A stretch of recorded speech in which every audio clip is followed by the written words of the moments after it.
නමෝ තස්ස භගවතු වරහතු සම්මා සම්බුද්දස්ස නමෝ තස්ස භගවතු වරහතු සම්මා සම්බුද්දස්ස නමෝ තස්ස භගවතු වරහතු සම්මා සම්බුද්දස්ස ඉතිපිසෝ භගවා අරහං සම්මා සම්බුද්ධෝ විචාචරණ සම්පන්නෝ සුගතෝ ලෝක අනුත්තරෝ පුරිස ධම්මසාරති සත්තා දේව මනුස්සාන බුද්ධෝ භගවාති සාක්කාතෝ භගවතා ධම්මෝ සම්දිට්ඨිකෝ අකාලිකෝ ඒහි පස්සිකෝ ඕපනයිකෝ පච්චත්තං වේදිතබ්බෝ විඤ්ඤෝහිති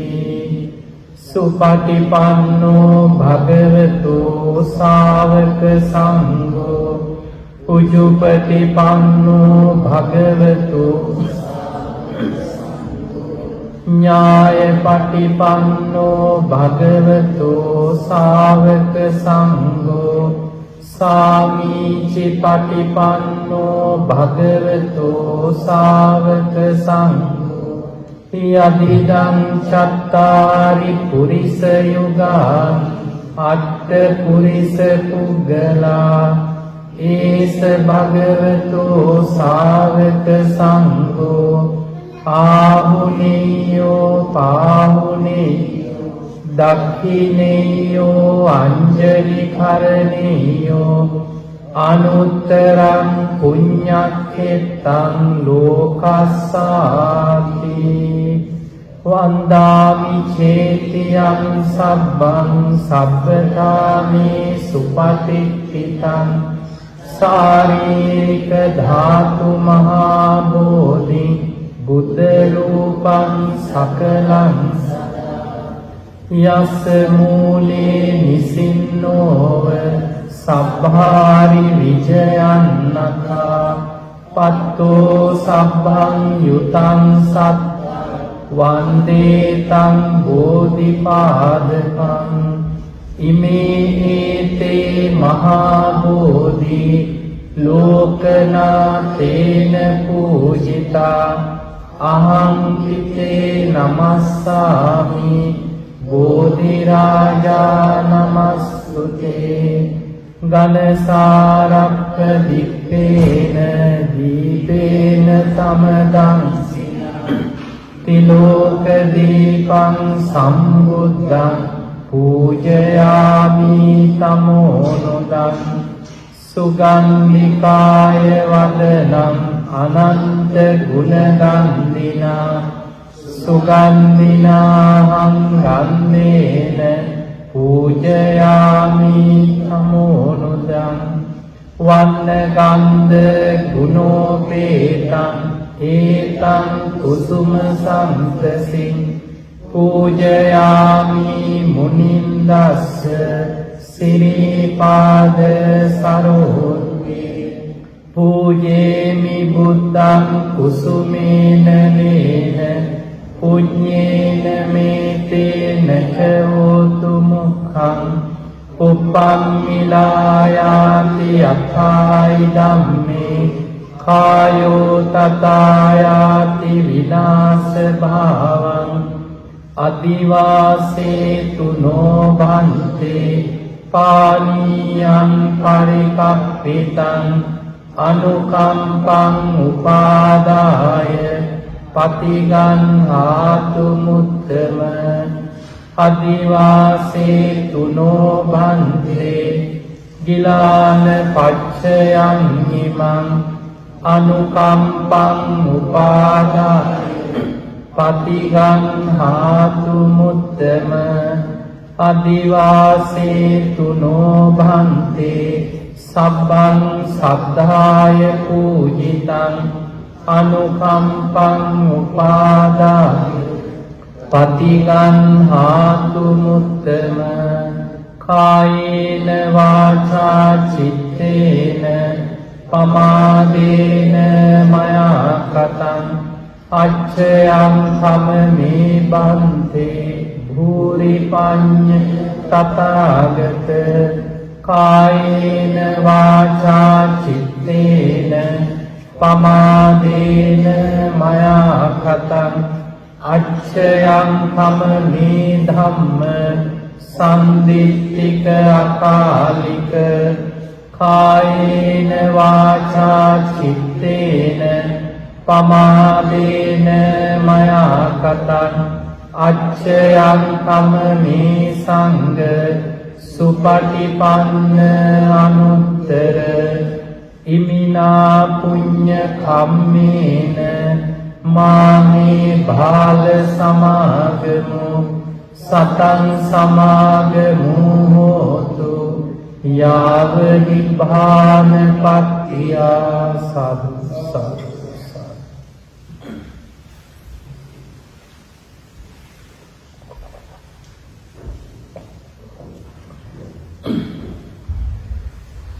හොඳයි කවුරු සාදුකාරයක් දෙන්න. ධර්ම දේශනාවට කලින් පුංචි කාරණයක් සිහිපත් කරනවා. මම ලංකාවේ වුණත් කොහේ ගියත් බණ පටන් ගන්න කලින් මතක් කරන කාරණය. ඒ තමයි ධර්ම දේශනාවේදී ඔබේ අවධානය ධර්ම දේශනාව තුළ තියාගන්න. ඔබේ ජංගම දුරකථන චුට්ටක් අරගෙන බලන්න. ඔක බුහුණියමක් වගේ එකපාරට වැඩ කරනවා. බණ ඉවර වෙනකන් සයිලන්ට් කරලා තියාගන්න.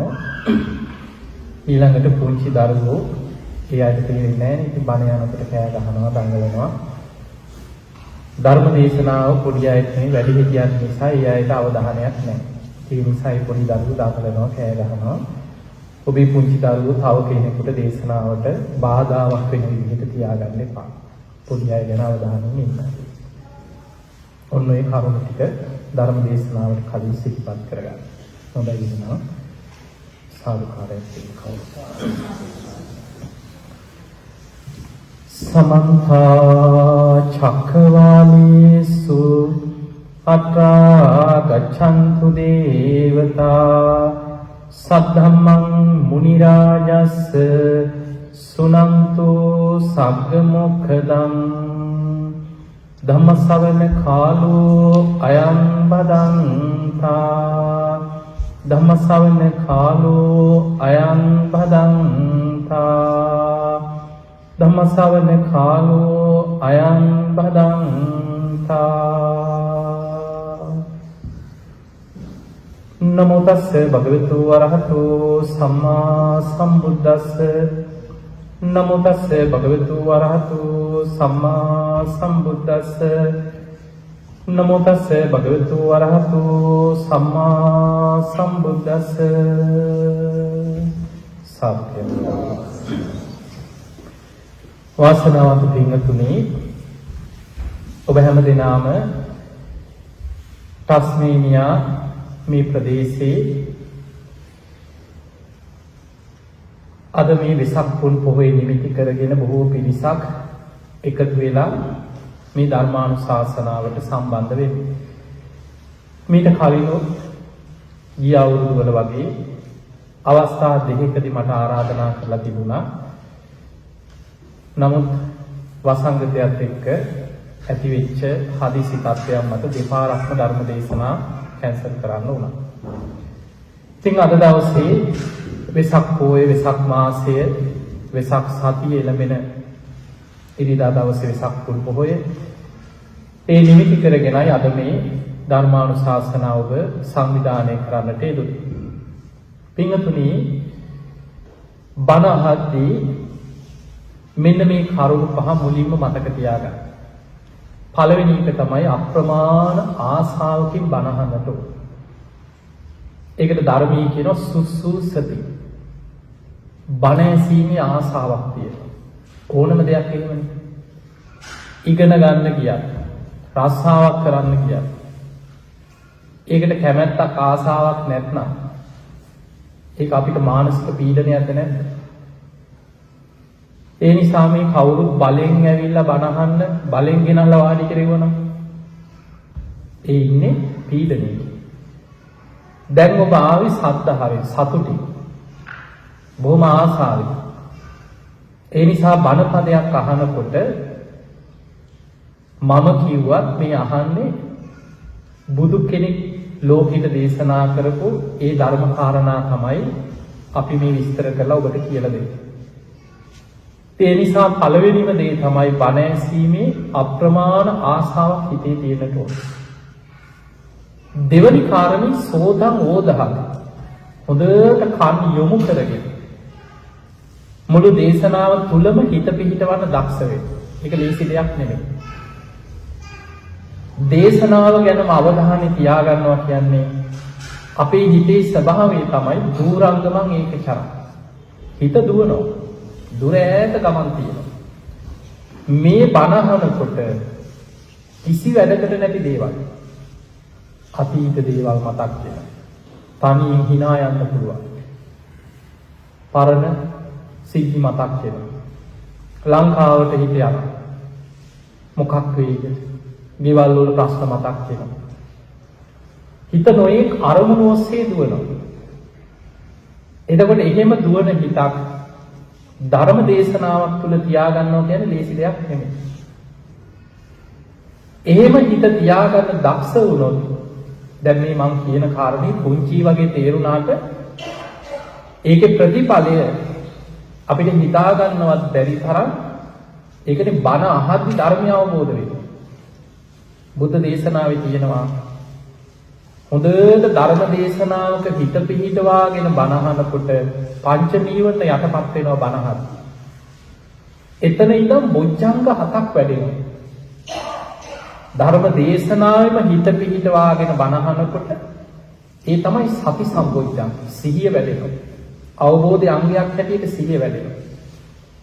ඒ අහන ධර්ම කරුණු නුවණින් විමසනවා. ධම්මවිචේ සම්බොජ්ජංගේ වැඩෙනවා බණ අහන අතරතුර.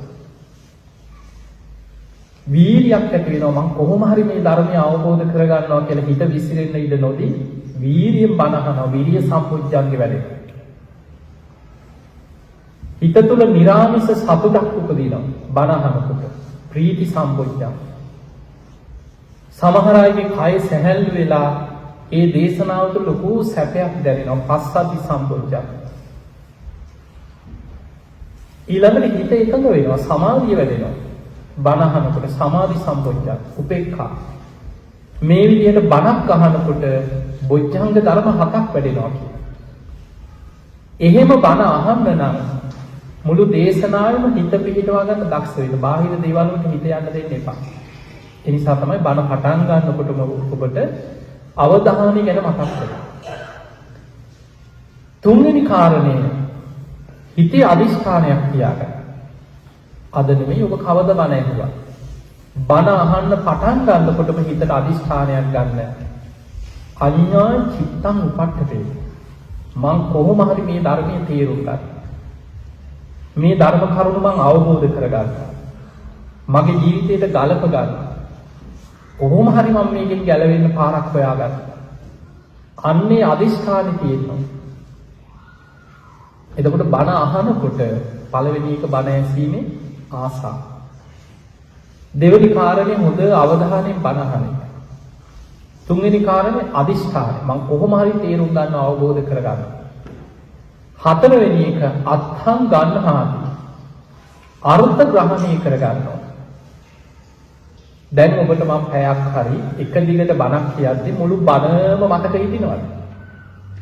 නිකන් පටන් ගත්ත වචනේ ඉඳන් අවසන් වෙන තැන දක්වාම කටපාඩමින් එහෙම මතක හිටින්නේ නැහැ අපිට. එහෙම මතක හිටියා ආනන්ද හාමුදුරුවන්ට. බුදුරජාණන් වහන්සේ යම් දේශනාවක් කරාද ඒ වචනේ බුද්ධ වචනේ පටන් ගත්ත තැන ඉඳන් අවසානි දක්වාම මතක හිතා ගන්නවද? හැබැයි ඒ වෙනුවෙන් සසරේ කල්ප ලක්ෂයක් පාරමී පුරාගෙන ඇවිල්ලා සිහිනුවණින් අග්‍රයි සතිමන්තාන දුතිමන්තානං යමක් ක්ෂණින් වැටහෙන භික්ෂූන් අතර අග්‍රයි. මතක ශක්තියෙන් ධාරණ ශක්තියෙන් අග්‍රයි. 84000ක ධර්මස්කන්ධෙම ධාරණය කරගත්තේ ආනන්ද හාමුදුරුවෝ. අපිට එහෙම මතක නැහැ. හැබැයි අපි හොඳට බණ ඇහුවොත් දේශනාව අවසන් වෙනකොට සාරාංශයක් මතක තියාගන්න පුළුවන්. මොකක්ද කියුවේ? වැදගත් තැන් වලින් හරි කාරණා ටික මතක තියාගන්න පුළුවන්. පස්වෙනි එක ආයමත් බුදුරජාණන් වහන්සේ පෙන්නනවා අනත්තං රිංචති. බණහනකොට බාහිර දේවල් බැහැර කරන්න. අනත්තං රිංචති කියන අනවශ්‍ය දේවල්, දේශනාවට බාධා වෙන දේවල් බැහැර කරන්න. ඔන්න ඔය කරුණු පහ දේශනාවක් තුළ ඇති කරගන්න පුළුවන් නම් බණ ඇසීමෙන් ප්‍රයෝජනයක් ප්‍රතිඵලයක් ගන්න පුළුවන්. පින්වතුනි, ඔබට මම ධර්ම දේශනාව මුලින්ම අපි අද වෙසක් මුල් කරගෙන කරන නිසා අපි ශ්‍රද්ධාව පැත්තට කාරණා ටිකක් ධර්ම දේශනාව අවසානයේ උඩ සිහිපත් කරන්න. මුලින්ම අපි මේ කොච්චර බණ ඇහුවත්, ඔබ මේ ඕස්ට්‍රේලියාවේ ඉන්න නිසා මේ වගේ ප්‍රදේශයක මේ වගේ රටක ජීවත් වෙනකොට සමහර වෙලාවට ඔබ මානසික නිදහසකින් මෙහි වාඩි වෙලා බණ අහනවා. හැබැයි ඔබේ හිත, ඔබේ නෑදෑයෝ ගැන, අම්මලා තාත්තලා ඥාතීන් ගැන මොකක්ද වෙන්නේ කියලා දුවන්නේ නැත හිත. මොකක් වෙයිද? ඊළඟට ඒකත් එක්ක මම ඉතිහාසයේ ඉඳන් ඔබට පොඩි කාරණා ටිකක් පෙන්නන්නම්. අපේ ඉතිහාසෙම ගත්තොත් අපේ රට එක පැත්තකින් විටින් විට මහා අවාසනාවන්ත යුගවලට මුහුණ දීපු රටක්. දැන් ඔබට පේනවා අපිට නිකන් ලංකාව දිහා ගත්තාම සමහර සිදුවීම්, සමහර දේවල් රූපවාහිනී වල, මාධ්‍ය වල දකිනකොට අපි දේශපාලන නෙමෙයි, අපි නිකන් සාසනික පැත්තෙන් ගමු. සාසනික පැත්තෙන් ඔබට හිතෙනවා අම්මෝ සාසනීය පිළිදෙනවා. ඉස්සරහට මොකක් වෙයි? අයියෝ අපේ රටේ එහෙම හිතෙන්න පුළුවන්. අපේ රටේ මේ බුද්ධ ශාසනය මෙහෙම හරි රැකිලා තියෙන හැටි ඉතිහාසෙ ගත්තොත් හරි පුදුමයි. දැන් අද මේ බණ ටික අහනකොට බුදුරජාණන් වහන්සේ පිරිනිවන් පාලම අවුරුදු කීයද? 2560 ගානක්.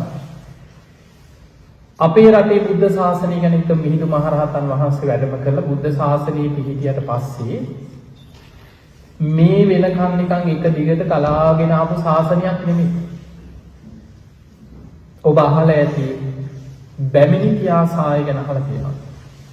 වලගම්බා රජුගේ කාලේ අවුරුදු 12ක් විශාල නියගයක් සාගතයක්. සිතුල් පව්වේ 12000ක් මහරහතන් වහන්සේලා තිස්ස මහාරාමේ වැඩ සිටියේ 12000ක්, ඔක්කොම 24000ක් දානේ නැතුව යාල මහ කැලේ පිරිනිවන් පෑවා. ඒ ඉතිහාස පොත් අරගෙන හොයලා කියවන්න. අපේ රටේම අපේ මිනිස්සු රහතුන් වැඩ සිටිය කාලේ කැලෑවල් වල භාවනා කරපු තනියෙන් හිටපු ස්වාමින් වහන්සේලා මිනිමස් කන කණ්ඩායම් වලට ගොදුරු වුණා කියලා කියනවා.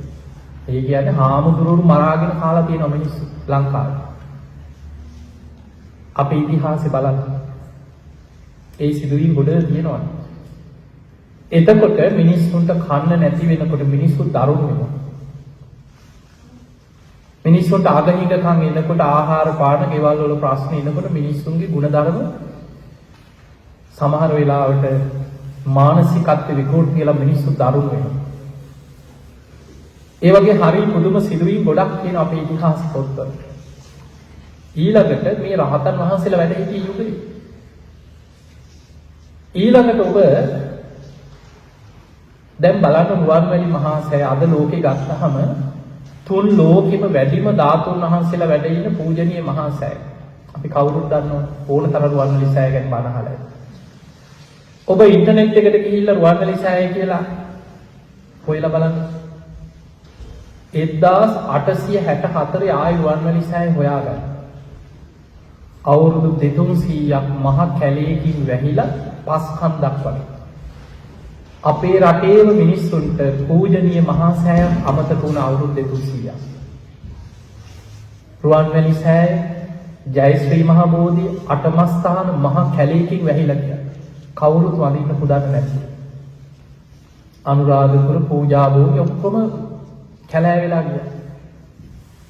අධිරාජ්‍යවාදී ආක්‍රමණත් එක්ක පෘතුගීසි, ලන්දේසි, ඉංග්‍රීසි ඔය යුගවල අවුරුදු 450කට ආසන්න කාලෙක.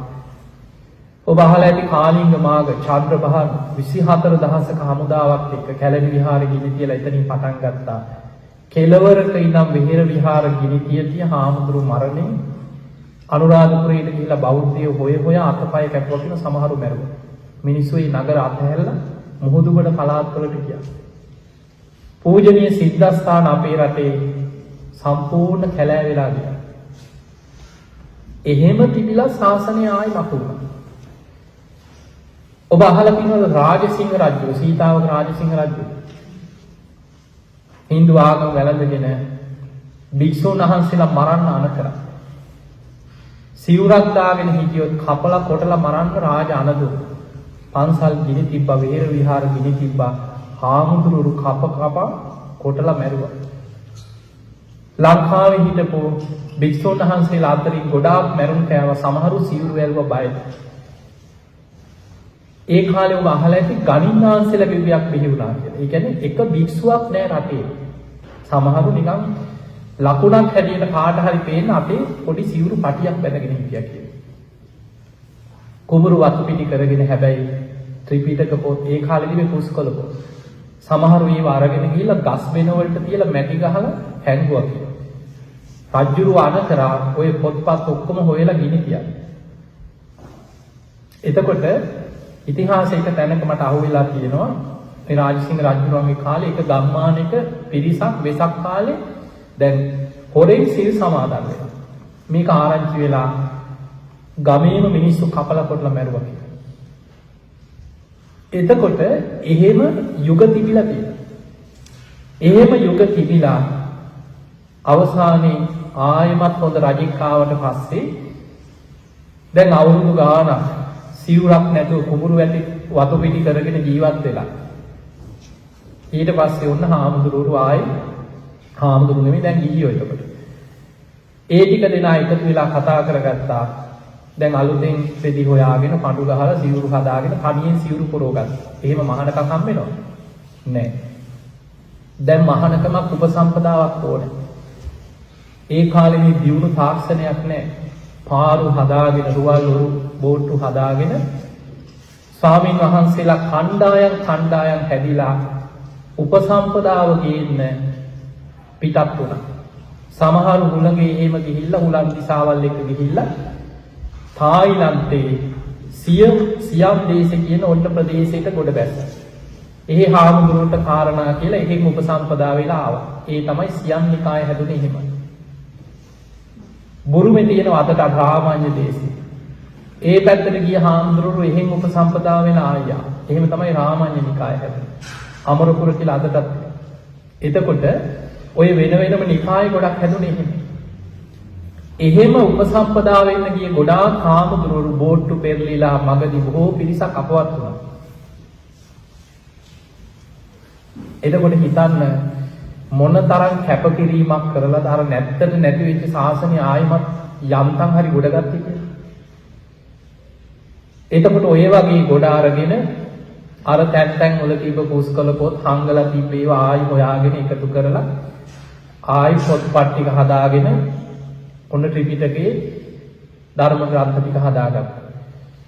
එතකොට මේ වගේ අපේ රටේ කොච්චර ආක්‍රමණ යුග ස්වභාවික විපත් වියසන අපි දන්න කාලේ නිකන් හිතන්න දැන් ඔය අවුරුදු 100 ගණන් ඉතිහාසෙ 70 ගණන් වල භීෂණ 88 89 යූලි කලබල 30 අවුරුදු යුද්ධේ සුනාමි යන්තම් අවුරුදු 7ක් 8ක් පින්කම් ටිකක් කරගෙන මිනිස්සු නිදහස හිටියොත් මොකක් හරි ව්‍යසනයක් කරකිලා ඉන්න මොකක් හරි විපතක් ව්‍යසනයක් කරකිලා ඉන්න. ඒ නිසා අපේ රටේ ඉතිහාසයේ ස්වභාවය එහෙමයි. ඒ නිසා මේ ලෝකයේ අනිත්‍ය ධර්මතාවය අනිත්‍ය ස්වභාවයත් එක්ක ලෝකේ පුරා මේ ඇති වෙලා යන ස්වභාවය අතීතයත් එක්ක දකින්න. දැකලා වීර්ය වඩන්න. ඒ නිසා අයියෝ ඇයි මෙහෙම වෙන්නේ? අයියෝ මොකක් වෙයිද? අපිට දුක හිතෙනවා තමයි. හැබැයි මේ ස්වභාවය තේරුම් ගන්න මේක තමයි ස්වභාවය. බුදුරජාණන් වහන්සේ අනාගතයේ දකින්න. ওই දීඝනිකායේ තියෙන චක්‍රවර්ති සීහනාද කියලා සූත්‍රයක්. අපි දැන් කොච්චර මේ බුද්ධ ශාසනය බැබලේවා බැබලියව මේ බබලන්න කියලා අපි කොච්චර මේ తాවකාලික පොඩි කාලයක් යම්කිසි බැබලීමක් එනවා. හැබැයි බුදුරජාණන් වහන්සේ දේශනා කරන මිනිස්සුන්ගේ ආයුෂ පිරිහිලා මිනිස්සුන්ගේ ආයුෂ අඩු වෙන්න මිනිස්සු සත්තු වගේ විකෘති වෙනවා. අද ධර්මයේ බැබලෙන බණ ඇහෙන ඕන තරම් 84000ක ධර්මස්කන්ධේ මත අන්තර්ජාලේ ඉන්ටර්නෙට් එකේ බණ කොච්චර. හැබැයි මිනිස්සුන්ගේ මනස කෙලෙස් වලින්, ද්වේෂයෙන්, තරහෙන්, වෛරයෙන් බලවත් වෙනවා. එන්න අධර්ම රාගයෙන්, විෂම ලෝභයෙන්, මිත්‍යා ධර්මයෙන් බලවත් වෙනවා ලෝකෙ. එතකොට ආයුෂ පිරිහෙනවා, විපත් බහුල වෙනවා, ස්වභාවික විපත් වැඩි වෙනවා. මිනිස්සුන්ගේ ආයුෂ අඩු වෙලා අවුරුදු කීයට අඩු වෙනවා කියලාද බහලා තියෙන්නේ? කතා කරන්නේ. අවුරුදු 10යි. දැන් ඔබට හිතෙන්නේ මේ යන වේගෙන් ගියොත් නිකන් අවුරුදු 10කට අඩු වෙන්න කොච්චර කාලයක් වගේ යයිද? දැන් මෙහෙම ගණනය කරමු. අපේ බුදුරජාණන් වහන්සේ පහළ වෙලා වැඩ හිටිනකොට මීට අවුරුදු 2500කට එහා හිටපු 60 ගණන් අයින් කරමු. අවුරුදු 2500කට එහා මිනිස්සුන්ගේ සාමාන්‍ය ආයු අපේක්ෂණීය කීයද? අවුරුදු 120යි. මතක තියාගන්නේ සාමාන්‍ය ආයු අපේක්ෂා. ඊට වඩා වැඩිපුර හිටියද නැද්ද? බක්කුල මහරහතන් වහන්සේ අවුරුදු 160ක් වැඩ හිටියා. අනුරුද්ධ මහරහතන් වහන්සේ අවුරුදු 150ක් වැඩ ඉඳලා.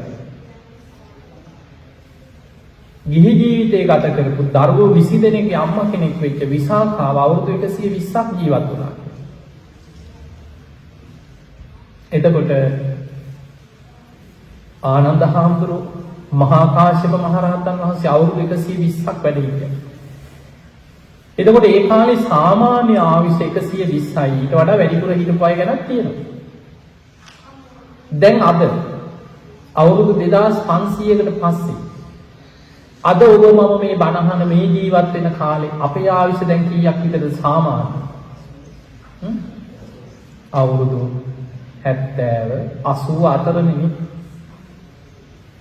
කලාතුරකින් අවුරුදු 85 90 ඉන්නවා. හැබැයි ඉන්නේ කොහොමද? වැඩිපුර ලෙඩ ගන්න. අවුරුදු 50 60 පැන්න නම් අද ලෙඩ ගොඩක් නෙමෙයි. ගොඩක් දෙනෙක් බෙහෙත් අහුරක් ඕන. අද ඔබ දැන් අපිට මේ වගේ රටවල් සමහර රටවල ඔය අවුරුදු 75ක් විතර ආයුෂ තිබුණාට අප්‍රිකානු රටවල් දිහා බලන්න.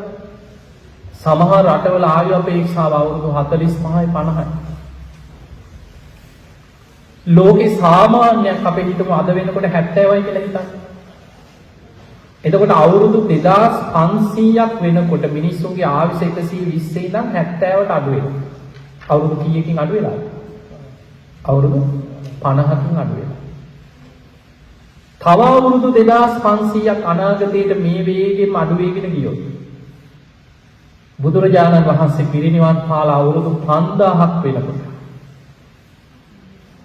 ධාතු පරිනිර්වාණය වෙනකොට බුද්ධ අධිෂ්ඨාන අවසන් වෙනවා කියලා දේශනාවල අටුවාවල සඳහන් වෙන ඒ විස්තර ඒ කාලේ එනකොට ජීවත් වෙන මිනිස්සුන්ගේ ආයුෂ කීයද? 20යි. තවත් 50ක් අඩු වුණොත් තව අවුරුදු 2500ක් ඇතුළත මිනිස්සුගේ එතකොට තව අවුරුදු 2500 බුදුහාමුදුරු පිරිනිවන් පාලා අවුරුදු 5000 වෙනකොට ජීවත් වෙන්නේ අවුරුදු 20ක විතර සාමාන්‍ය ආයුෂ තියෙන මිනිස්සු. දීඝනිකාය චක්‍රවර්ති සීහනාද සූත්‍රයේ සඳහන් වෙනවා මහණෙනි මිනිස්සුන්ගේ ආයුෂ අවුරුදු 10ට ලඟ වෙනකොට ලෝකේ කුසල් කියන වචනේ අහපු කෙනෙක්වත් නැහැ කියලා. ඒ වෙනකොට ලෝකේ බලවත්ම දේ නියත මිත්‍යා දෘෂ්ටි. මෙලවක් නැහැ, පරලොවක් නැහැ, පිප්පව් කියලා දෙයක් නැහැ, හොඳ නරක කියලා දෙයක් නැහැ, ඕන පවක් අපරාධයක් කරගෙන ඉඳපළ. ඒ වගේ අදහස් තමයි සමාජයේ බලවත් මේ කාලේ. එහෙනම් ඒ කාලේ වෙනකොට බුද්ධ ශාසනේ ආයිති කුසල් කියන වචනේව අහපු කෙනෙක්වත් නැහැ කියලා. දැන් ওই ධාතු පරිනිර්වාණය ඔය වගේ විස්තර සඳහන් වෙන තැන්වල මිනිස්සු ධාතු පරිනිර්වාණය දැකලා හිත පහදවනවා කියලා විස්තර නැහැ.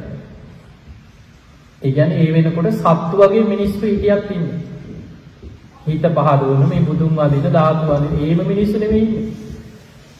ඒ 13 වහන්සේලා පිරිනිවන් පාද්දී දෙව් ගමන් තමයි අහසේ එකතු වෙලා මල් ඉසිමින් සාදුකාර දෙදී අනේ අපිට වන්දනා කරන්න හරි තිබිච්ච ධාතුන් වහන්සේලාද පිරිනිවන් පානවා කියලා දෙවියන් අහසේ ඉඳන් වන්දනා කරමින් හඬා වැළපෙනවා කොටසක්.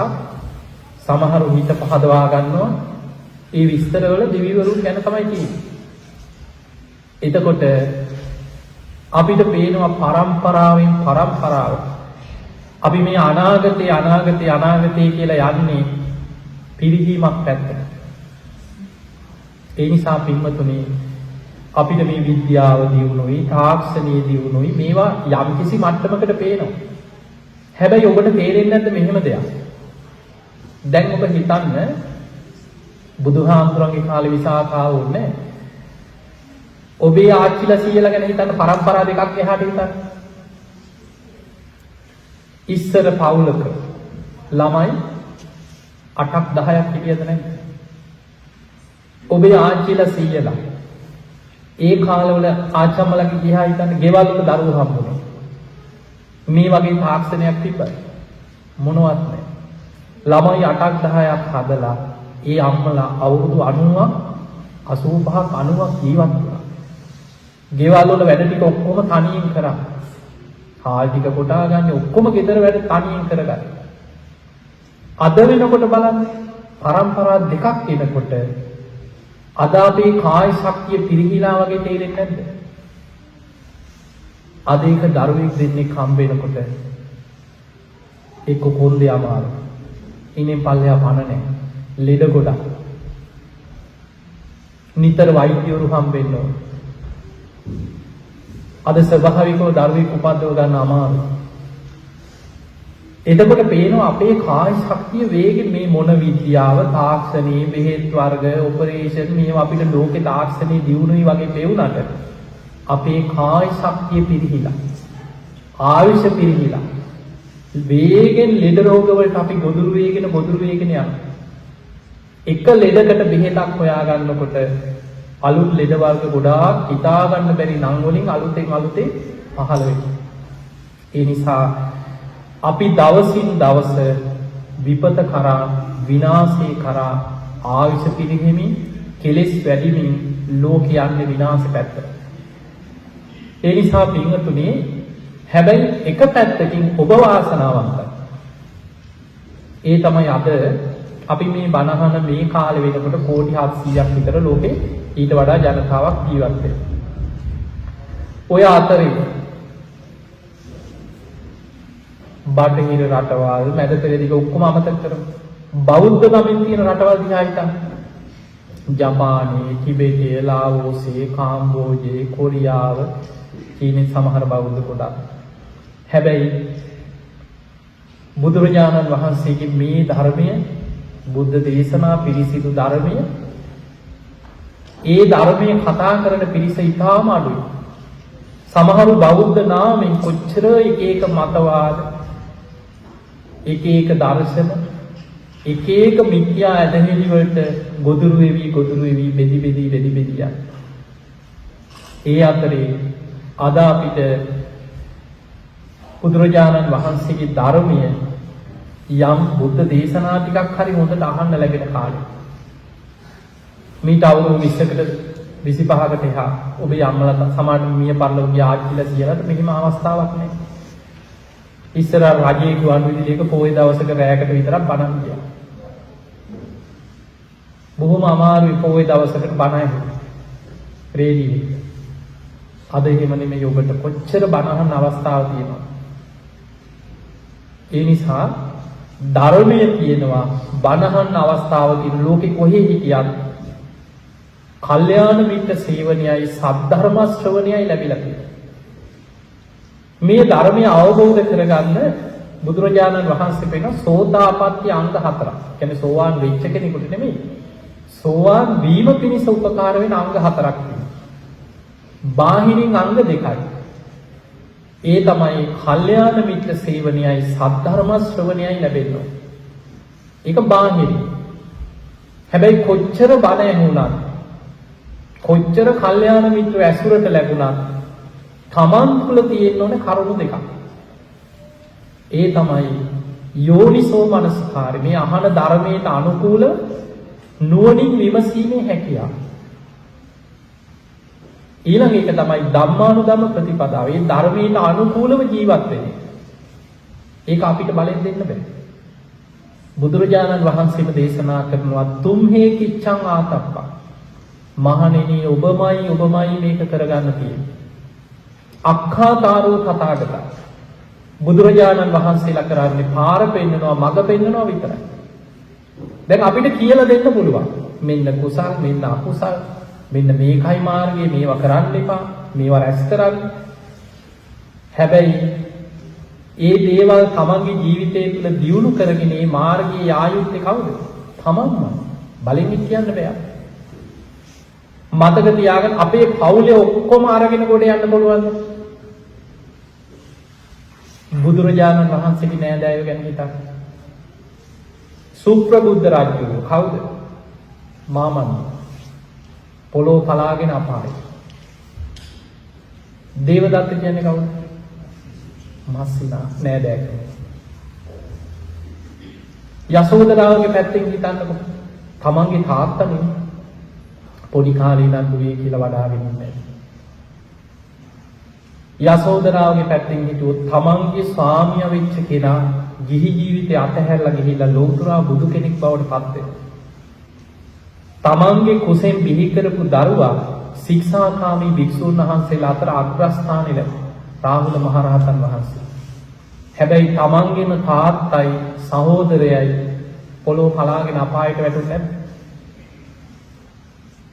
බුදුරජාණන් වහන්සේගේ නෑයෝ අතර ශාක්‍ය වංශිකයෝ 60000ක් බුදුහාමුදුරුවෝ වැඩ ඉන්නේ නැද්දිම විදුඩම රජුරෝ කපලා කොටලා ශාක්‍ය සංහාරයක් කරා.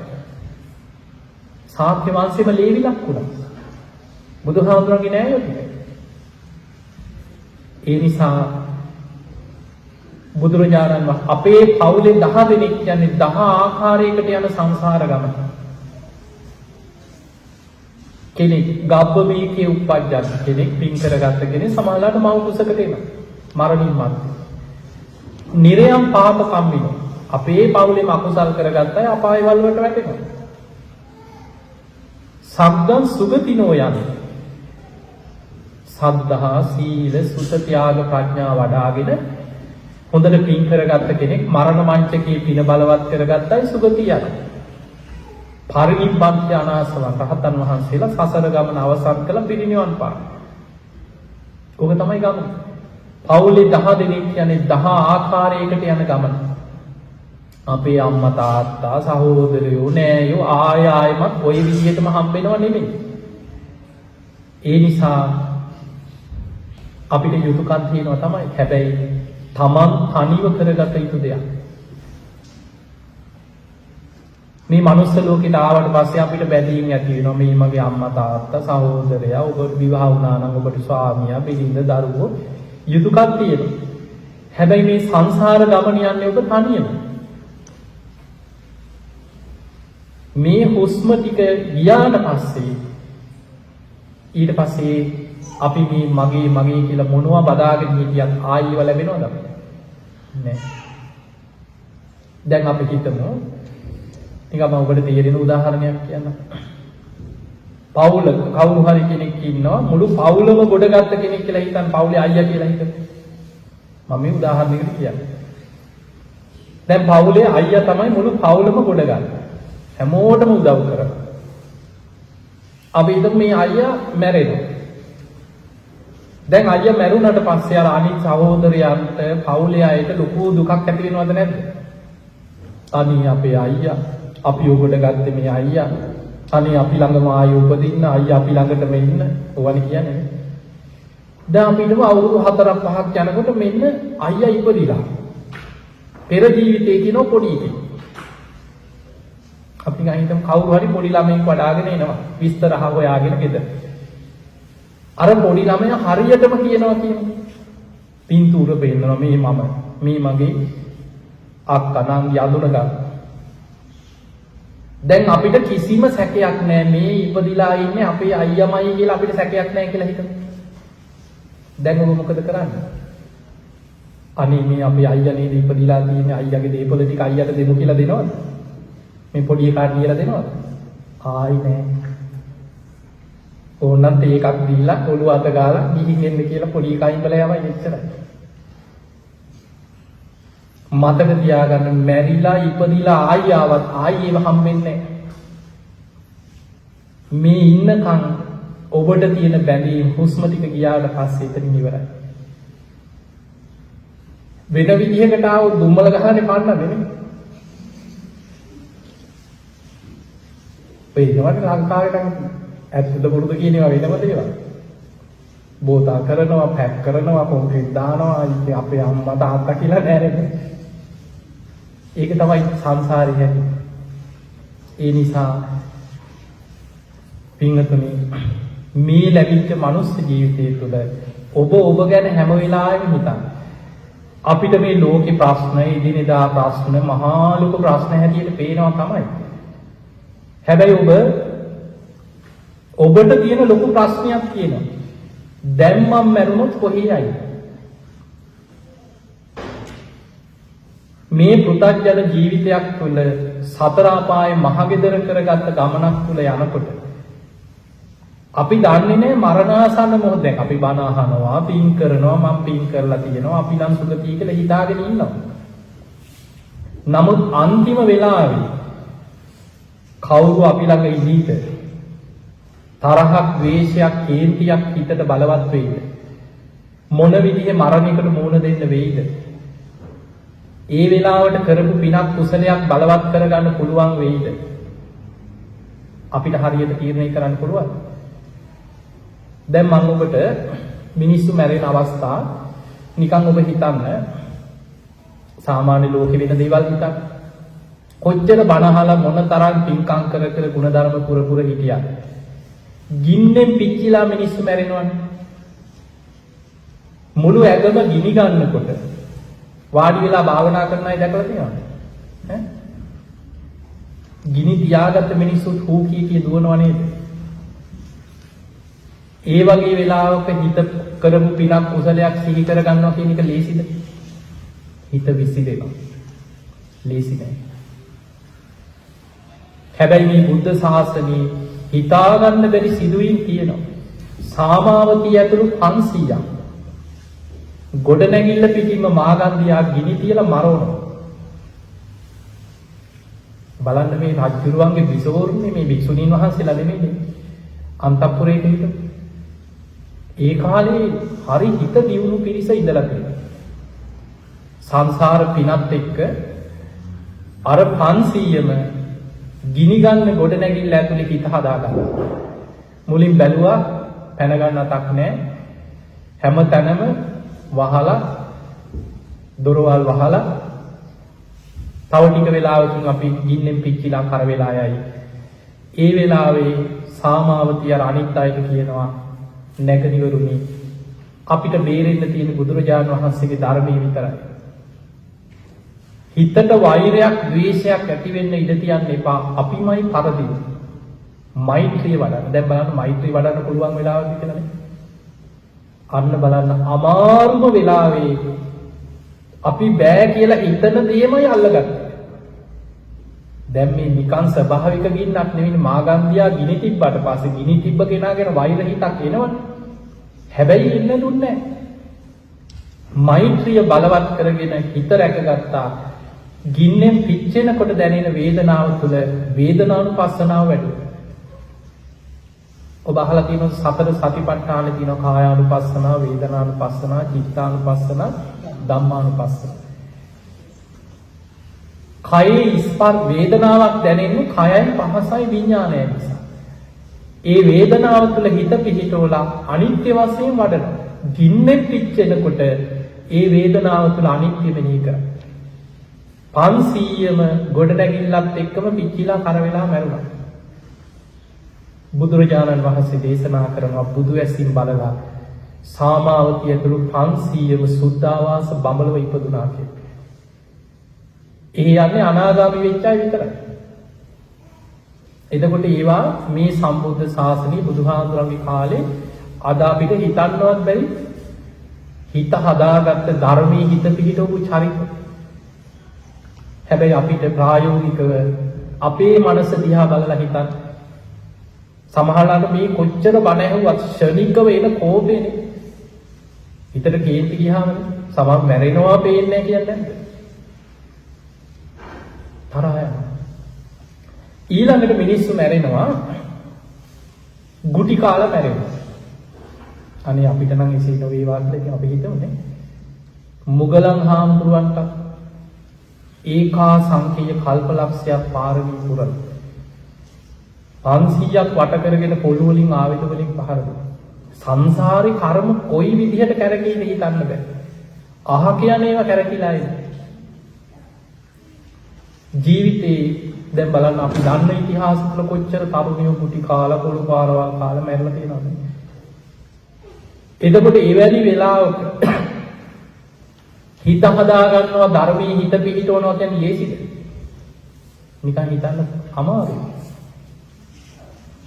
ඊළඟට ඇක්සිඩන්ට් වෙලා මැරෙනවා. දැකලා ඇතින ඕන තරම් මිනිස්සු හැප්පිලා ජීවිතේ ඕන තරම් අත්දැකීම් ඇති.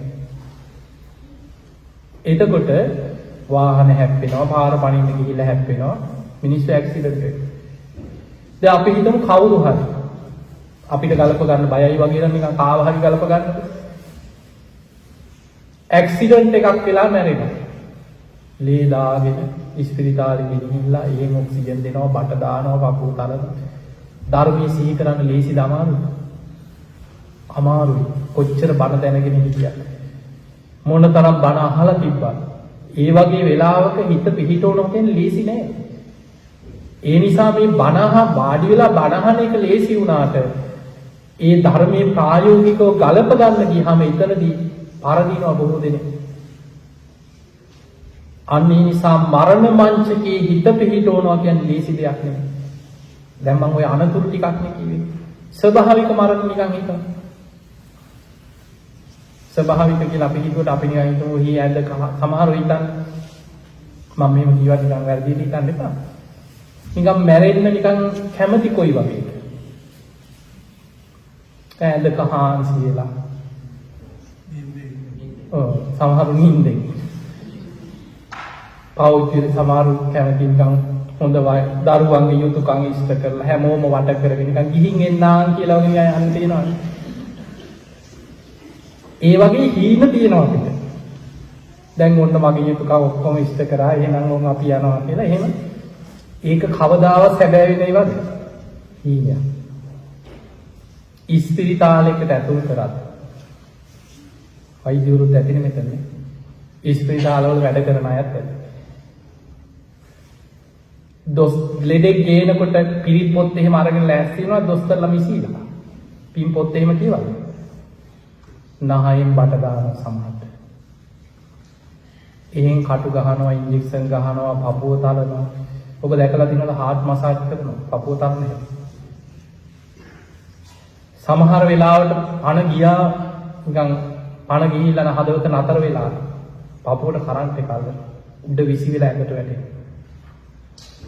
ලේසිද හිත චුතිචිත හදාගන්න පුළුවන්ද? මන් දන්නවා මං ওই චුතිචිතනේ මං ඒකේ වෙලාවට කරගන්නම් කියලායි නැත්ද? හැබැයි මරණාසන්න මොහොත අන්ත අසරණ අපි හිතන තරම් ලේසි නෑ. දැන් අපේ නෑදෑයෝ ඥාතීන්ගේ ජීවිතවල හිතන්නකො මරණ මංචකේ මොකද වුනේ කියලා. ඒ නිසා ඒවා ජීවිතේට ගලපලා මට මොකක් වේද? අපිට තියෙන ලොකුම ප්‍රශ්නේ තමයි මන් දැන් මැරුණොත් කොහේද? ඒ නිසා මේක පුරුදු කරන්න. ඒ වෙලාවට මං කරගන්නම් ආයික මං ඒ වෙලාවට කරගන්නම් කියලා හිතුවොත් පරදිනවා. පුරුදු කරන්න. ඒකට බුදුරජාණන් වහන්සේ අපිට පෙන්වනවා මරණ සතිය. අකමැති වුණත් මරණ සතිය වඩන්න. මරණය ගැන සිහි කරන එක හරිම අකමැති දෙයක්. දැන් මම නිකන් කියන්නම් එක පාට මාත් එක්ක නිකන් කේන්තියක් යන්න පුළුවන්. අපි හිතමු මෙතන බණ අහන්න 200ක් ආවා කියලා. කවදා හෝ මල ගෙවල් කීයක්ද මේ? මොකක්ද යන්නේ කීවි කියලා එක පාට හිතෙනවා. ඇත්තද බොරුද? අපේ පවුලේ 10 දෙනයි. කවදා හෝ මලකෙවල් කීයද? 10ක්. අපි කැමති වුණත් අකමැති වුණත් කොච්චර ඒක සිහි කරනකොට නිකන් හිතට දුකක් දැනුණත් ඒක නෙමෙයි යථාර්ථය. කොච්චර පණට පණ වගේ මොනතරම් ආදරෙන් හිටියත් කවුරු හරි ඉස්සර වෙනවද නැද්ද? ඕක තමයි ඇත්ත. මරණ සතිය වඩන්න ඒක භාවනාව. තමන්ට ගලපලා තමන්ගේ ජීවිතය තුළින් මරණ සතිය වඩන ඒක පුරුදු කරන්නේ නැත්නම් අපිට අප්‍රමාදය උපදින්නේ නැහැ. බුදුරජාණන් වහන්සේ දේශනා කරේ මහණෙනි අප්‍රමාදීව වීරිය උපදින්න මරණ සති භාවනාව තරම් භාවනාවක් බුදු ඇසින්වත් දකින්නේ නැහැ කියලා. ඔන්න බුද්ධ දේශනාව. අපි මරණය දැම්මම මැරුණොත් කොහේ අයිද කියලා හිතනකොට තමයි බයක් එන්නේ හිතට. කවුරුත් මට නෑනේ. මම වඩාගත් ධර්මයේ විතරනේ මට පිහිට පිණිස පවතින්නේ. මං ඉක්මනට ගුණ ධර්මයක් පුරුදු කරගන්න ඕනේ නේද කියලා වීරිය උපදින්නේ මරණය ගැන සිහි කරොත් විතරයි. ඒ නිසා අකමැත්තෙන් හරි භාවනාවක් වශයෙන් නිතර මරණය මෙනෙහි කරන්න පුරුදු වෙයි. ඒක භාවනාවක්. මරණ සති භාවනාව. ඊළඟට ඔබට මම මේ ගිහි ජීවිතෙත් එක මොකද අපි මේ කොච්චර සමාලාට ගොඩාක් ගැඹුරින් කිව්වත් ඔබට ප්‍රායෝගික වෙන්න එපානේ. ඔබ කොච්චර දහසක් ප්‍රශ්න යටතේද මේ ඉන්නේ බණ ටිකක් අහන්න. සමහරවිට ඔබ මේ බණ අහලා නැගිටලා ගියාට පස්සේ ආයි වැටෙන්නේ විශාල ප්‍රශ්න ගැටලු ජීවිතෙත් එක්ක ලොකු සටනක ඔබ ඉන්නේ. බුදුරජාණන් වහන්සේ ගිහි ශ්‍රාවකයන්ට නිතර හිත පුරුදු කරන්න අනුස්සති භාවනා කියලා පෙන්නලා දීලා. අනුස්සති නිතර සිහි කරන්න. එතකොට තමයි හිතක් අර ධර්මාවබෝධයේ පැත්තට හිත සකස් වෙන්න ඕනේ. මේක නිකන් අපිට එකපාරට පහළ වෙන එකක් නෙමෙයි. බුදුහාමුදුරන්ගේ කාලේ අපිට පේනවා බුදුහාමුදුරු සමාධි එක ගාතාවක් කියලා කියනකොට මාර්ගඵල ලබනවා. සමහරු මලක් දිහා බලාගෙන ඉඳලා මල පර වෙනකොට ඒක තුලින් අනිත්‍ය මෙනෙහි කරලා ධර්මය අවබෝධ කරගන්න. හැබැයි ඒ අයගේ ජීවිත කතා බලන්න ධර්මය. බුදුරජාණන් වහන්සේ දේශනා කරන මහණෙනි මෙයා සංසාරේ මේ විදිහට ගුණ පුරපු කෙනෙක්. කල්ප ගානකට පෙර මේ වගේ සසර පුරුදු කරපු කෙනෙක්. සංසාර පුරුද්දයි බලවත්. ඒ නිසා ඒ සසර පුරුදු කරපු අය උක්කටි තනි සසරේ හොඳට නුවණ වඩලා ප්‍රඥාව වඩපු අය ඉන්නවා එක ගාතාවක් ඇති. ඒ නිසා ඒ වගේ චරිත දිහා බලලා ඒවා එකපාරට අපිට ගලපලා අපිට ඇයි අපි මෙච්චර බණහලා කෝ අපිට කියලා අපිට ගලප ගන්න බෑ. ඒ නිසා පින්වතුනි සමහර මේ බුද්ධ ශාසනයේ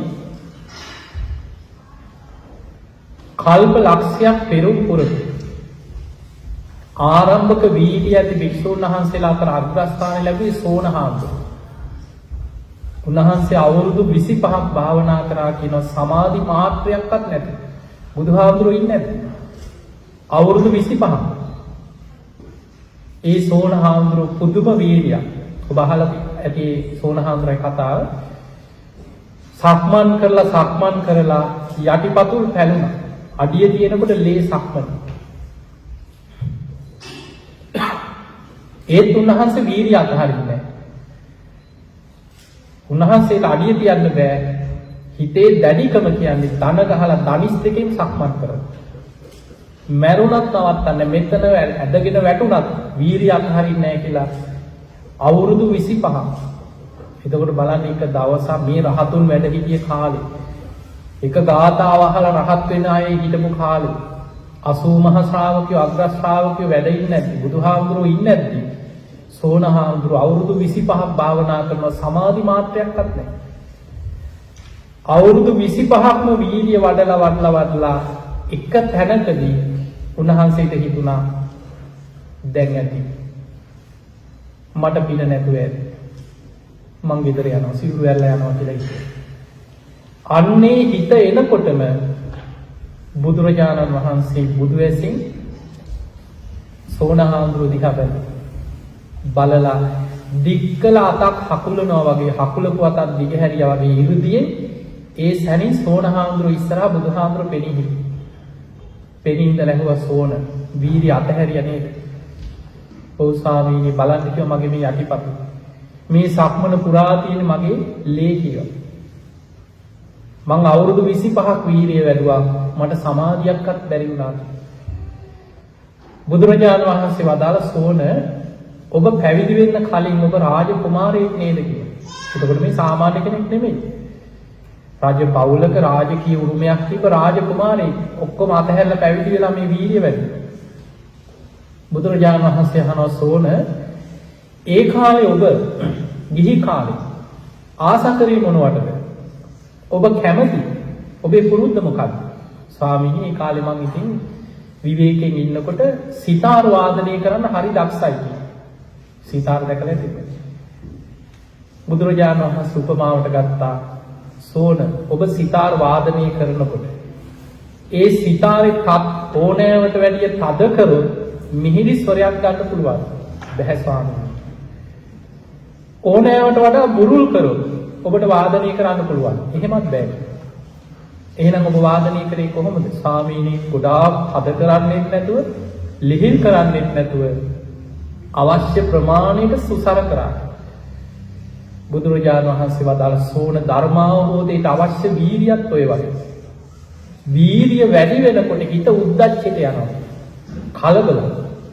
භාවනා නිමිත්ත හිත පිහිටවන්න බෑ. වීරිය අඩු වෙච්ච ගමන් කුසීතකමට වැටෙනවා. නිදි මතට කම්මැලි ගතියට වැටෙනවා. ඒ නිසා ඔබේ වීරිය අර සිතාරේ තත් ඔබ තියාගත්තා වගේ දැඩි වීරියකුත් නැතුව වීරිය අඩුවෙන් ගන්නෙත් නැතුව භාවනා නිමිත්තේ හිත පිහිටවන්න වීරිය ගන්න. ඔච්චරයි. පහවදා උදේ වෙනකොට රහත් වුණා. එතකොට බලන්න රහත් වෙන්න පින තිබ්බය අවුරුදු 25ක් වීරිය වඩලා තියෙනවානේ සමාධියක්වත් නැතුව. ඊළඟට මතක තියාගන්න සමහර අයගේ කර්ම විපාක ගෙවෙනකම් ඔබ අහලා තියෙනවද ජම්බුක ආජීවක ගැන? අවුරුදු 55ක් තනි කකුලෙන් හිටගෙන වියලි අසුචි කකා හිටියා කියන කන්දක් උඩ. හැබැයි අන්තිමට රහත් වුණා. බුදුහාමුදුරන්ගෙන් බණ අහලා. එතකොට රහත් වෙන්න පින තිබ්බය සංසාරේ කර්ම ගෙවලා අකුසලේ ගෙවලා ඉවර වෙන තැන තමයි නිවන් අවබෝධ කරන පින මතුනේ.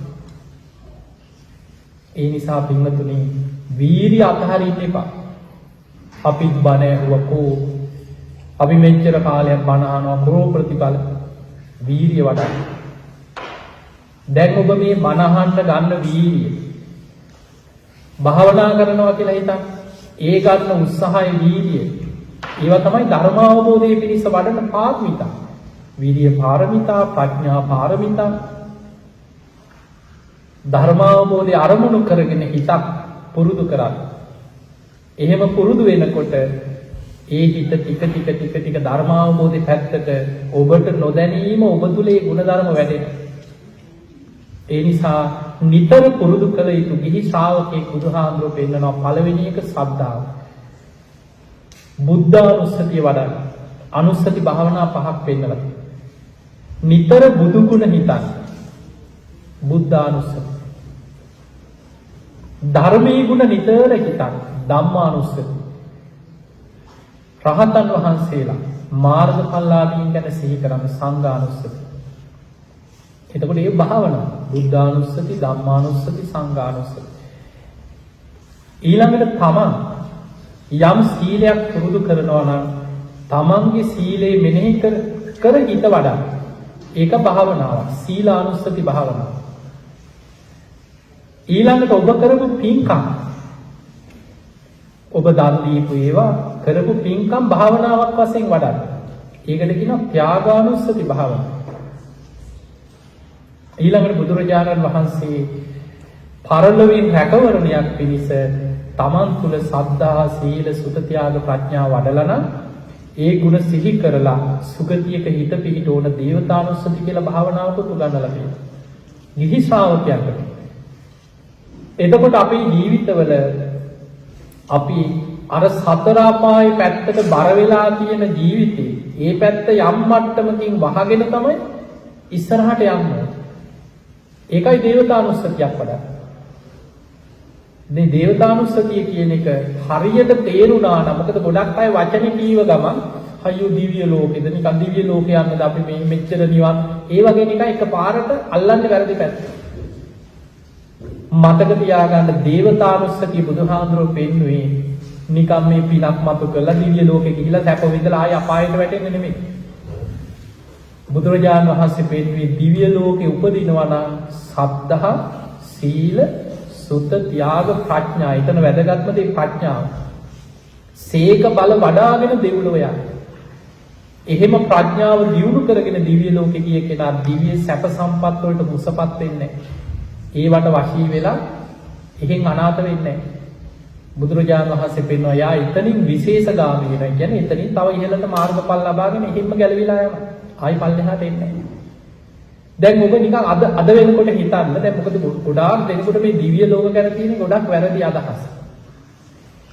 දැන් ඔබ හිතන්න බුදුරජාණන් වහන්සේගේ කාලේ මීට අවුරුදු 2500කට කලින් ගිහි ජීවිතේ මනුස්ස ලෝකෙ හිටපු ගිහි නෙමෙයි මනුස්ස ලෝකෙ හිටපු ගිහි වේවා පැවිදි වේවා රහතන් වහන්සේලා විතරයි පිරිනිවන් පෑවේ.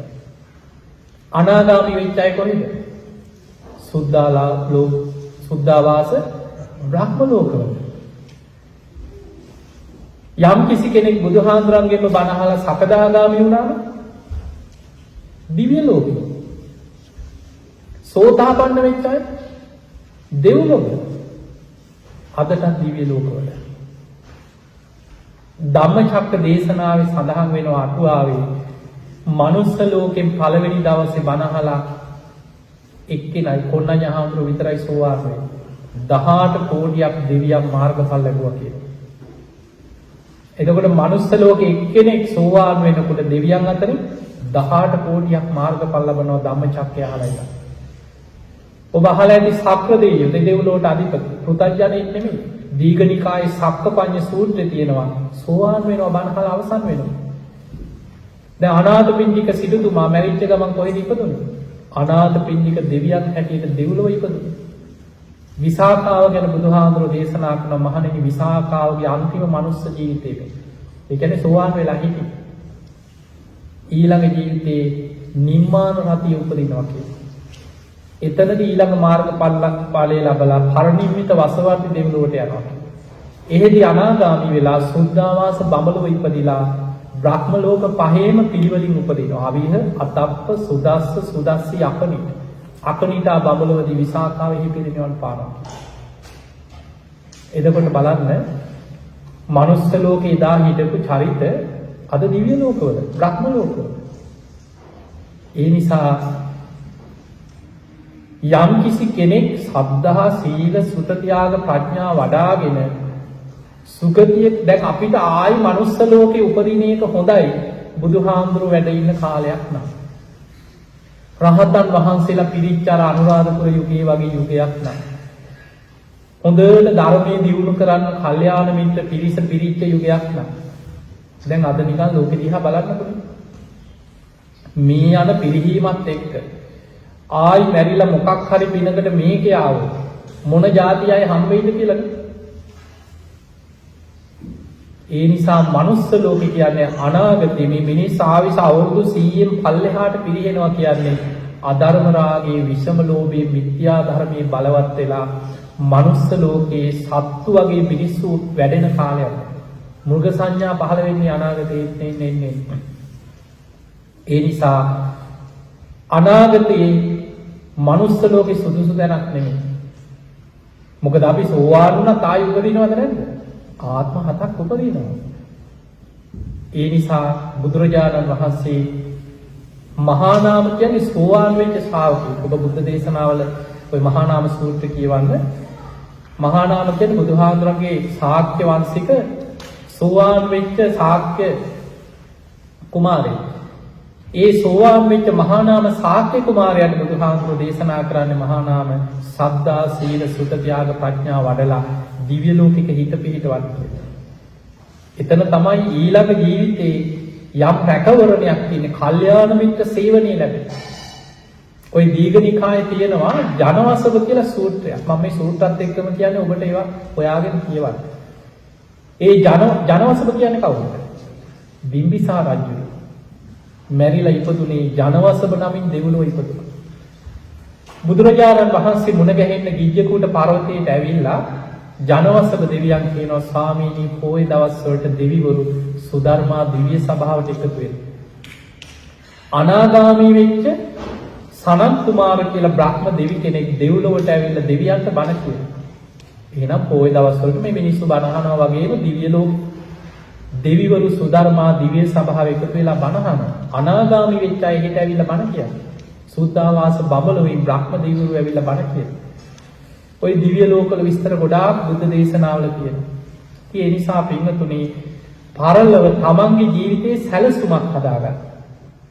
දැන් ඔබට මෙතනට එන්න ඔබේ ජීවිතේ හිතන්න දැන් ඔබ මේ ඕස්ට්‍රේලියාවට ඇවිල්ලා යම් කිසි ස්ථාවරයක් හදාගන්න. සමහරවිට මෙතන ඉගෙන ගන්න අය ඇති. මේ ඉගෙන ගන්න හරි ස්ටුඩන්ට් වීසා එකක් හදාගෙන හරි ඇවිල්ලා PR එකක් ගන්න හරි මෙහි මොනවා හරි යම් ස්ථාවරයක් හදාගත්ත අය මෙතනට එන්න ජීවිතේ සැලසුම් හැදුවේ නැද්ද? ඉගෙන ගන්න කාලේ කොච්චර දුක් විඳලාද විභාග වලට? ජීවිතේ කොච්චර Taman සැලසුමක් ඇතුව වැඩ කරාද? එතකොට ලෞකික ජීවිතේ අපි යම් කිසි තැනකට එන්න මේ වගේ ඉලක්කයක් එක්ක අපි යනවනේ. ඔබේ ජීවිතේ හිතන්න මේ සංසාර ගමනේ අපි මේ මොන බිලියනපතියෙක් වුණත් ඔබ මේ ලෝකේ ඉහළටම ගියා. ලෝකෙම ඉහළම කෝටිපතිය වුණා. ඊලෝන් මාස්ක් තැනට ආවා. මැරුණාට පස්සේ හතර අපායේ නුරුන. සෝවාන්වත් වෙලා නැත්නම්. ඒ නිසා මේ තමන්ගේ ජීවිතයේ දිහා එක දකින්න. මම කොහේ යයිද? තමන් ධර්මයේ තුලින් ඉලක්කයක් හදාගන්න ජීවිතේ සැලසුමක් හදාගන්න. දවසේ අඩුම ගානේ පැයක් දෙකක් වෙන් කරන්න. ලෝකෙට පේන්නේ නෙමෙයි. ඔබ වෙන් කරගන්න. දවසකට මම බණක් අහනවා. පැය භාගයක් හරි භාවනාවක් කරන්න. මරණය ගැන සිහි කරන්න. තමන් දිහා බලමින් සද්ධා සීල සුත ත්‍යාග ප්‍රඥා ගුණ ධර්ම තමන් තුල වඩා ගන්න. කාලයක් යනකොට ඔබට ඔබ ශක්තිමත් වෙනවා.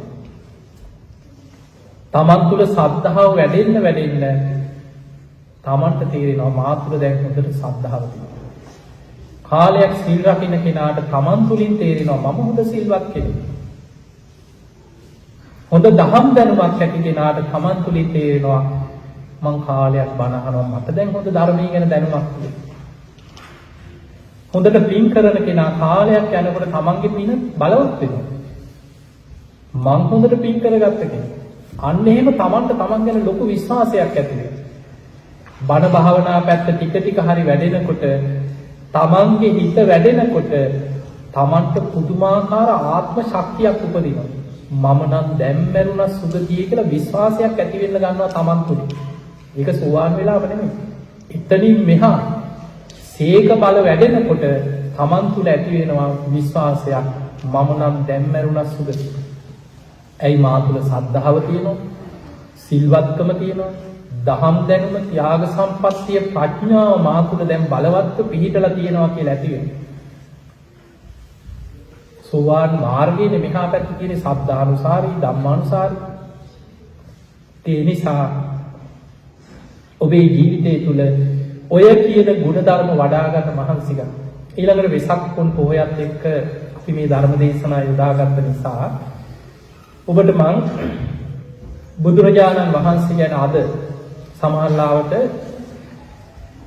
ඔබට ධර්මයෙන් තුලින් ඔබ හිතන්නේ මේ බුද්ධ අධිෂ්ඨාන ගැන.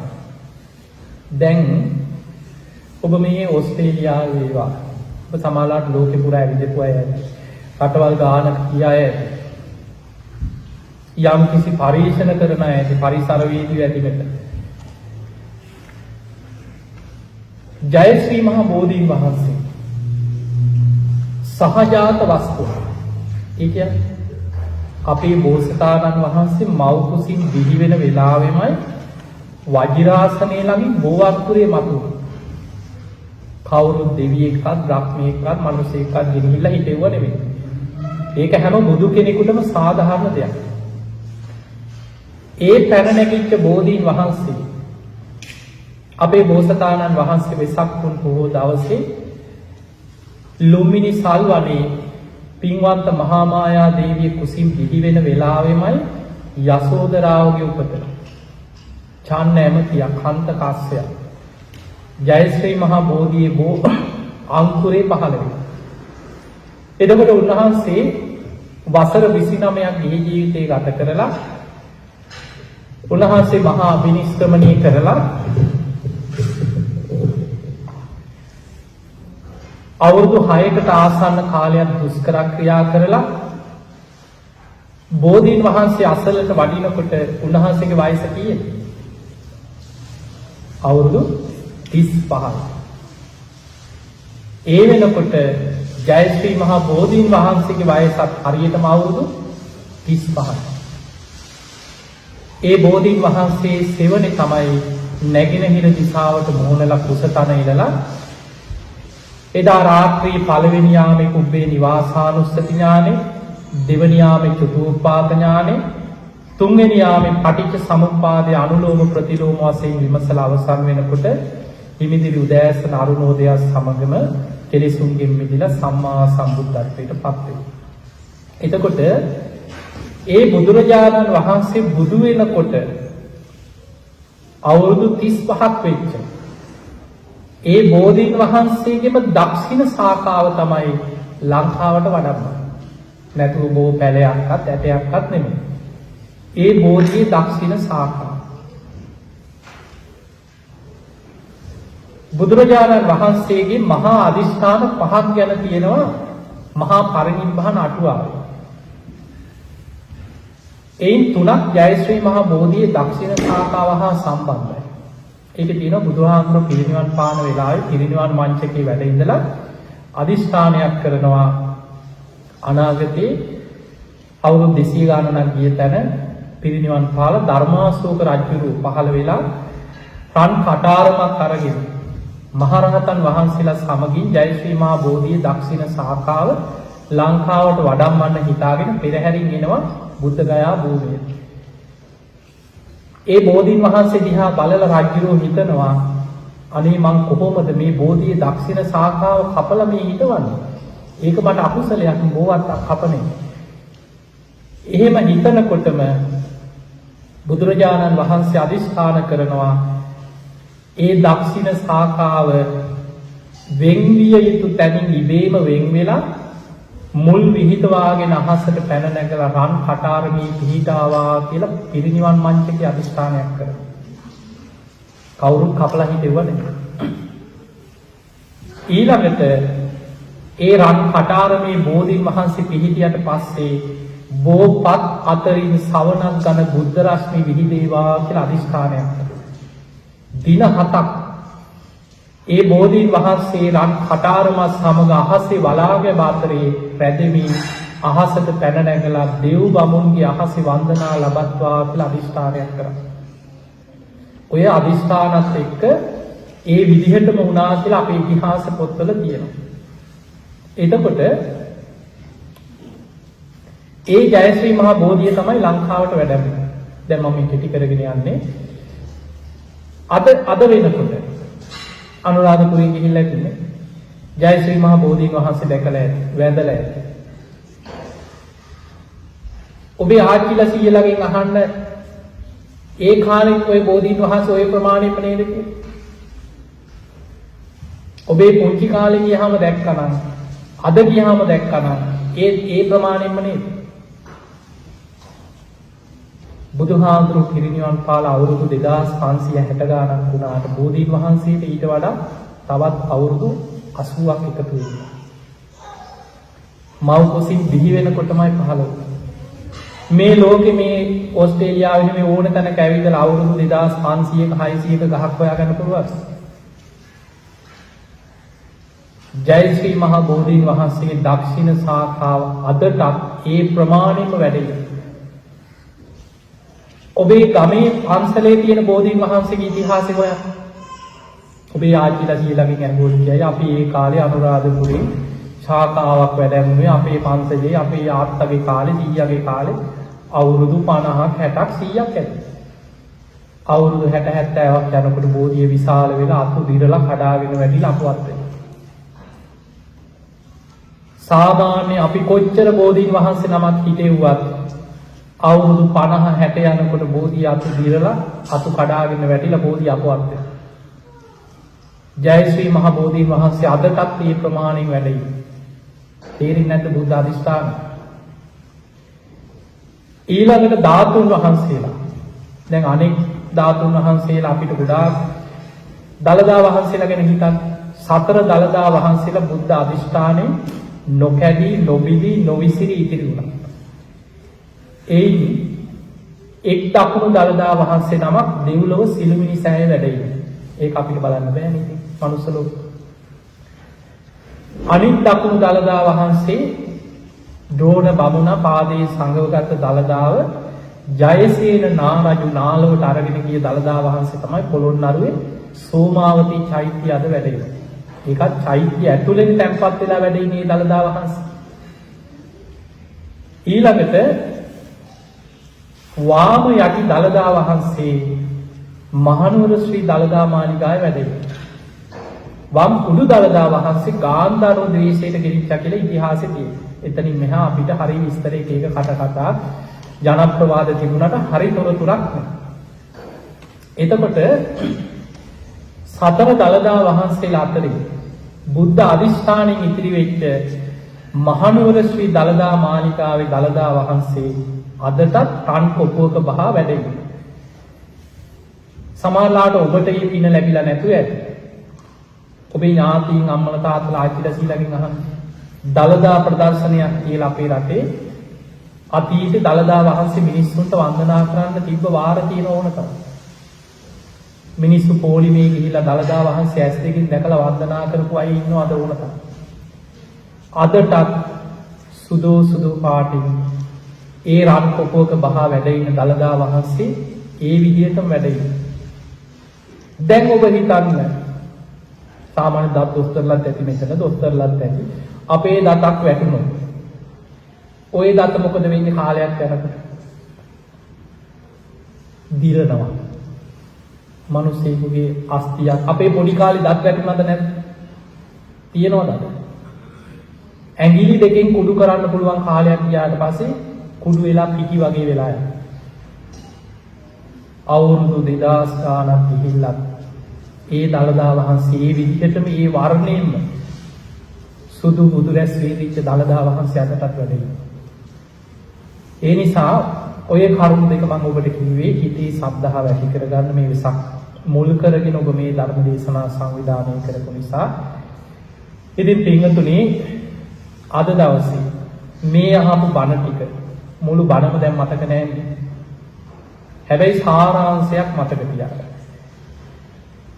මුලින්ම කිව්වා දැන් මතක් කරන්න මතක නැති නිසා.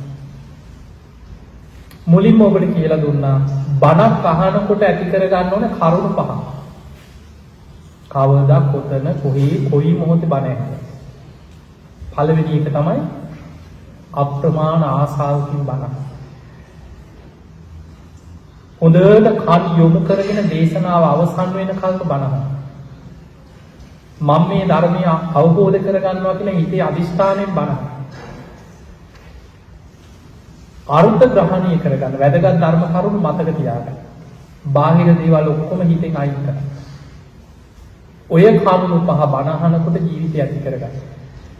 පින්වතුනි නිතර බණ ඇහෙනකොට අපිට ධර්ම ගෞරවය නැති වෙනවා. ඒක අපිට වෙලා තියෙනවා. ඒක අපිටත් තේරෙනවා නිකන් අපේ ගෙවල් වල ගිහිල්ලා බැලුවත් තේරෙනවා.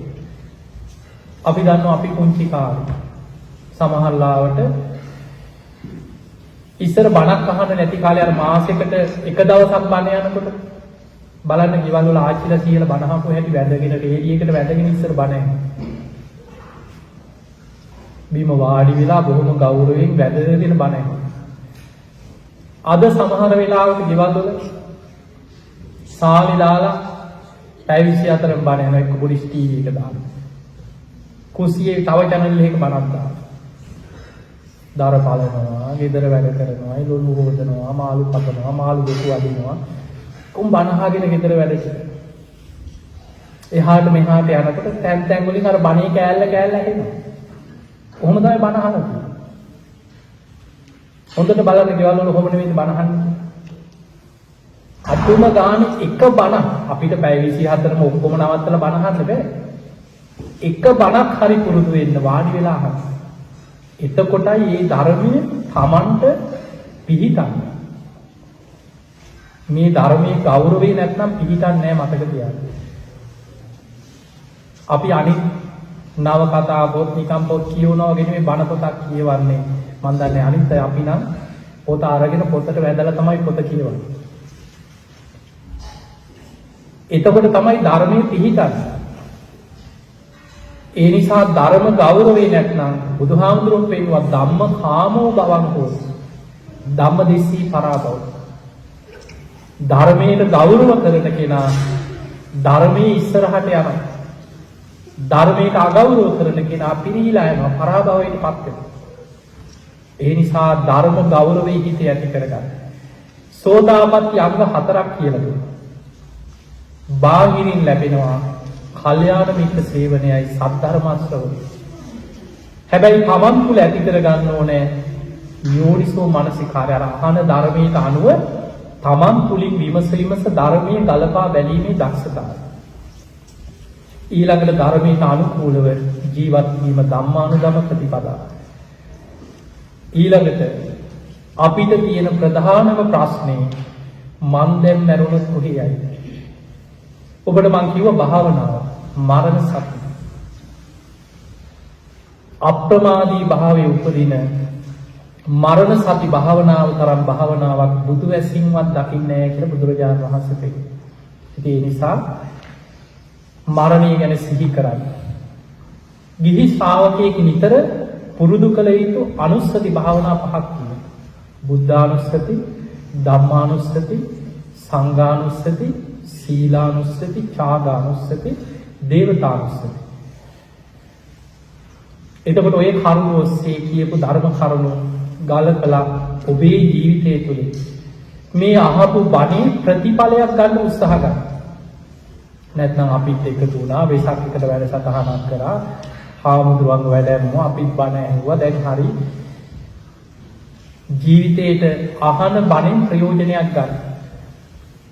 ඉතින් එහෙමනම් පින්වතුනි අපි ඔබ හැම දිනාටම ආශිර්වාද කරනවා.